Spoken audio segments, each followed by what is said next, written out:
Hello दोस्तों, नमस्कार। फिर से यूट्यूब के माध्यम से जो पिछली वीडियो में आपने देखा था प्राचीन भारतीय इतिहास का जो पूरा टॉपिक था, कौन कौन से उसमें महत्वपूर्ण टॉपिक थे। इसके बाद आज हम देखते हैं कि जो इतिहास है उस इतिहास का अगर हम अध्ययन करेंगे तो वो सोर्स या स्रोत हैं, अध्ययन सामग्री है, वो कहाँ से मिलेगी और कौन कौन सी वो सामग्री हो सकती है जिससे हम प्राचीन भारतीय इतिहास का आसानी से अध्ययन कर सकते हैं और समझ सकते हैं।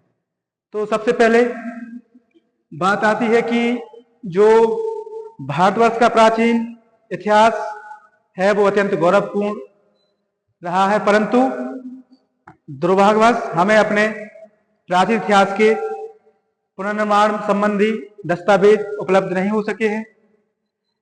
प्राचीन भारतीय साहित्य में ऐसे ग्रंथों का प्रायः अभाव रहा है जिन्हें आधुनिक परिभाषा में इतिहास कहा जाए।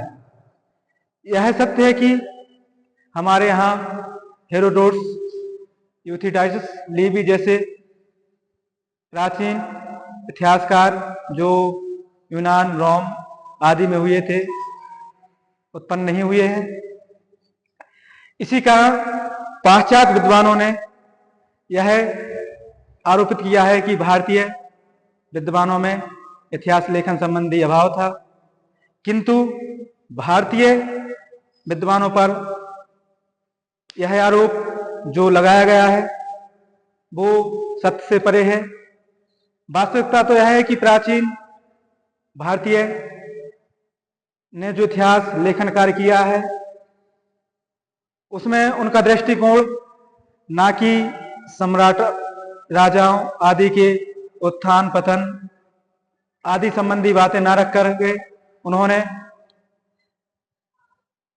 केवल धार्मिक और दार्शनिक बातों का ध्यान रखा, जिसके आधार पर समस्त मानव प्रजाति या मानव जीवन का मूल निहित है। इसलिए हम कह सकते हैं कि भारतीय विद्वानों ने जो इतिहास संबंधी प्राचीन ग्रंथ लिखे हैं उनमें मानव मूल्यों को सर्वोपरि रखा है, जिससे समस्त मानव समाज इसको देखे, उसके अनुसार अपना जीवन यापन करे। तो भारतीय प्राचीन इतिहास के जानने के जो प्रमुख स्रोत हैं वो इस प्रकार रहेंगे। भारतीय इतिहास बोले तो प्राचीन भारतीय इतिहास के स्रोत। अगर इस टॉपिक को देखें तो सबसे पहले हम इसे दो भागों में डिवाइड करेंगे, जिनमें से एक रहता है पुरातात्विक स्रोत, महत्वपूर्ण है, और दूसरा भाग आता है साहित्यिक स्रोत।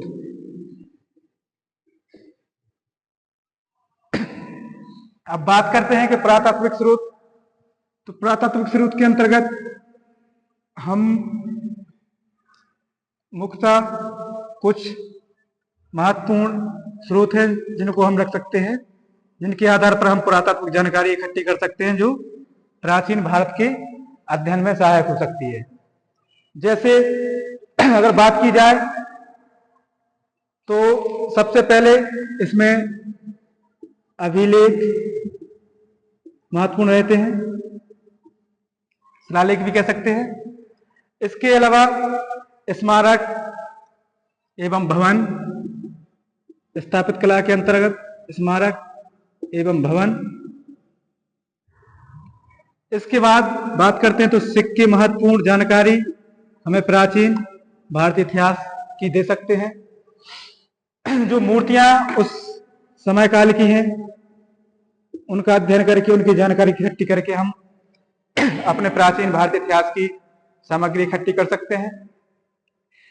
चित्रकला एक और महत्वपूर्ण भाग रहते हैं मूर्ति कला के अंतर्गत, चित्रकला या स्थापित कला में, और मोहरे भी विभिन्न शासकों द्वारा जो चलाई जाती थी, उनके माध्यम से हम पुरातात्विक स्रोत, जीवाश्म भी कह सकते हैं, ये जीवाश्म भी मिले हैं, तो उनसे भी हम प्राचीन भारतीय इतिहास के अंतर्गत पुरातात्विक स्रोतों का अध्ययन कर सकेंगे। दूसरा भाग है साहित्यिक स्रोत। तो साहित्यिक स्रोत के लिए हम 3 भागों में डिवाइड करेंगे कि कौन कौन से साहित्यिक स्रोत हैं जिनसे हमें प्राचीन भारतीय इतिहास की जानकारी प्राप्त हो सके। जिसके अंतर्गत अगर बात करें तो एक रहेगा भारतीय साहित्य और दूसरा रहेगा विदेशी साहित्य।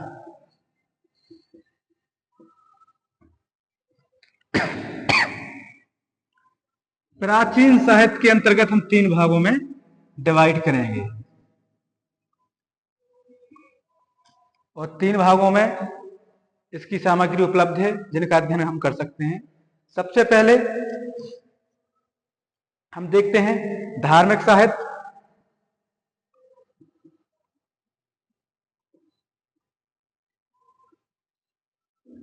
दूसरा जो भाग आता है वो आता है धर्मनिरपेक्ष साहित्य,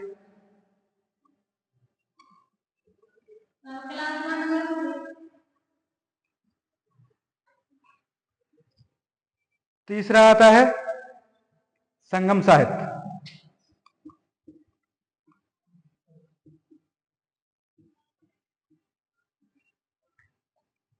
भारतीय साहित्य के अंतर्गत धार्मिक साहित्य, धर्मनिरपेक्ष साहित्य और संगम साहित्य। अब धार्मिक साहित्य की अगर बात करें तो इसको भी हम कई भागों में डिवाइड करके अध्ययन करते हैं जो महत्वपूर्ण है। जिसके अंतर्गत सबसे पहले आता है ब्राह्मण साहित्य। धार्मिक साहित्य के अंतर्गत ब्राह्मण साहित्य, दूसरा बौद्ध साहित्य और तीसरा आता है अपना जैन साहित्य। इन तीनों भागों में हम धार्मिक साहित्य का अध्ययन कर लेते हैं जिससे हमें इतिहास की जानकारी मिलती है प्राचीन। धर्मनिरपेक्ष साहित्य के अंतर्गत कुछ ऐसी ग्रंथों की रचनाएं हुई हैं जिनसे हमें धर्म से अलग थे वो, जैसे आपने कौटिल्य का अर्थशास्त्र,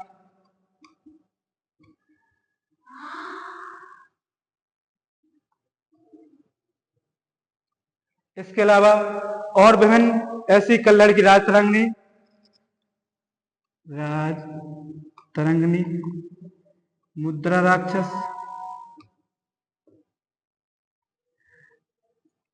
इसके अलावा कालिदास की विभिन्न ग्रंथ रचनाएं,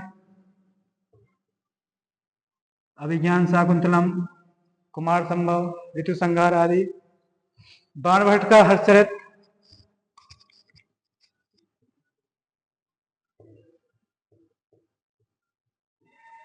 और भी विभिन्न प्राचीन समय के जो विद्वान थे उन्होंने समय समय पर इतिहास संबंधी ग्रंथ लिखे हैं। हर्षचरित का कादम्बरी,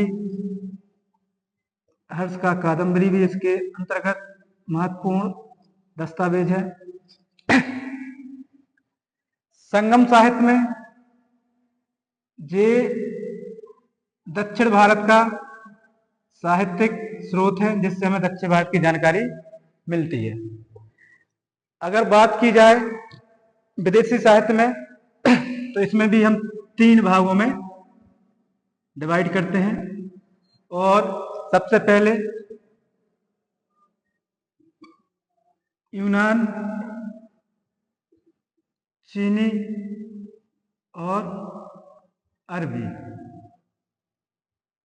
इनके माध्यम से जो उस समय के यात्री या इतिहासकार या विद्वान लोग आए हैं उन्होंने हमें भारतीय इतिहास के बारे में कुछ न कुछ जानकारी दी है।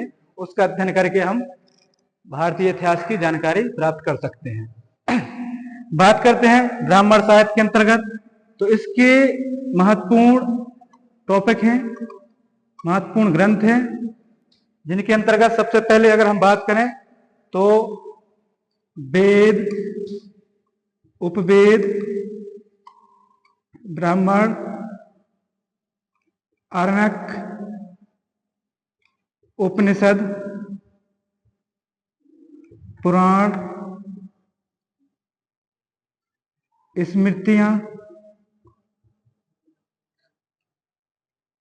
वेदांग, महाकाव्य, सरदर्शन,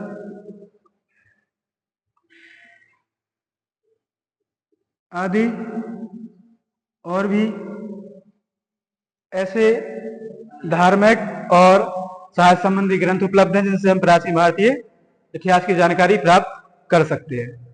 बौद्ध साहित्य के अंतर्गत महत्वपूर्ण रहेंगे त्रिपिटक, परिशिष्ट, परमन, बुद्धचरित,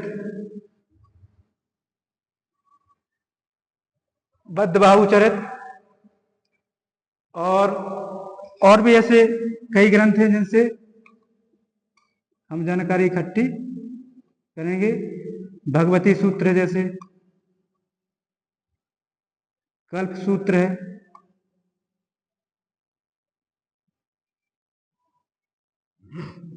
दिव्यावदान है, और जैन साहित्य के अंतर्गत त्रिरत्न और भगवती सूत्र भी यहीं पे जानकारी मिलेगी। कल्प सूत्र की भी जानकारी से हमें जैन धर्म के बारे में, जैन साहित्य के बारे में जानकारी प्राप्त हो जाती है। तो अगर भारतीय साहित्य में धार्मिक साहित्य, धर्मनिरपेक्ष साहित्य और संगम साहित्य की बात करते हैं तो इससे हमें प्राचीन भारतीयों की इतिहास संबंधी जानकारी प्राप्त हो सकती है।